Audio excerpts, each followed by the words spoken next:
What's up, everyone? It's Robo Jack here, and for today's how-to video, we begin to discuss how to make friends. It seems quite easy to make friends, but no, it's not all easy if you're not willing to put yourself out there and meet new people. Trust me, it's exhausting to talk to people, and when it doesn't work, you're bummed out and tired in one corner all by yourself. Probably watching this video right now. So I'm here to tell you one of the many ways you could make some friends. And trust me, while I was a teenage robot, I used this strategy to make friends too. So, okay, here are the factors on how you could make friends. We determine how successful a friendship will be based on these three simple contributing factors. How common are your interests? You two like playing the same sports? Do you guys like the same band or genre of music? Do you guys share a similar upbringing? Do you grew up in a middle-class suburbia like your soon-to-be friend? Last thing would be a good contrast. You know that saying, opposites attract? You two should complement each other. If he or she is missing a skill or two, then you should be able to complement them well by helping them out with regards to their shortcomings. And of course, vice versa. They will be able to help you back in your own shortcomings too. The whole process of making friends is a series of trial and error. And that's totally fine. No need to be sad and lonely if no one wants to be your friend.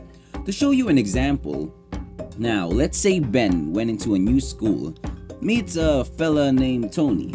Now Ben, he's just a new dude. He don't know what to do at first.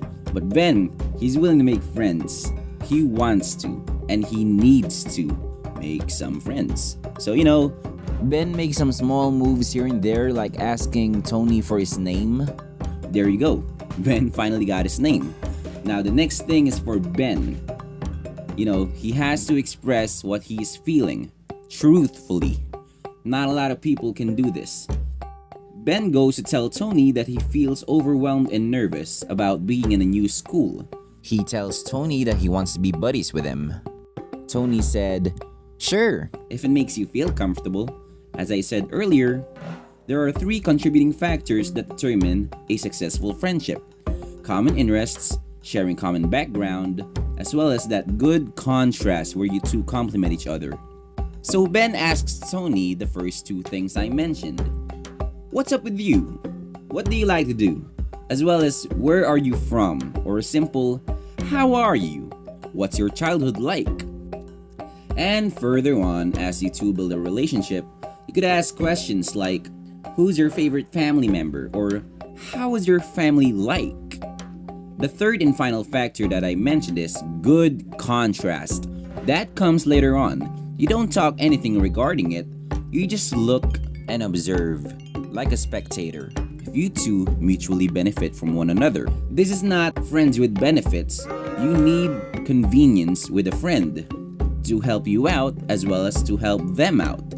So as your friendship begins to develop over time, you contemplate, am I helping him or her as much as he or she is helping me? Does he or she teach me skills and values that I haven't learned yet?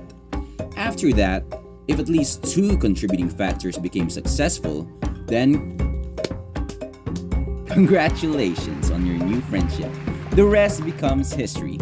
Disclaimer, there is no guarantee that this friendship will remain for a very long time. This friendship could very well end the day after. You just gotta look on all the possibilities. And if the friendship does fail, then don't go crying and sad. Be happy that you had some experience. As I've said earlier, making friends is a series of trial and error. So that's about it. Have fun and stay safe out there. God bless. Peace.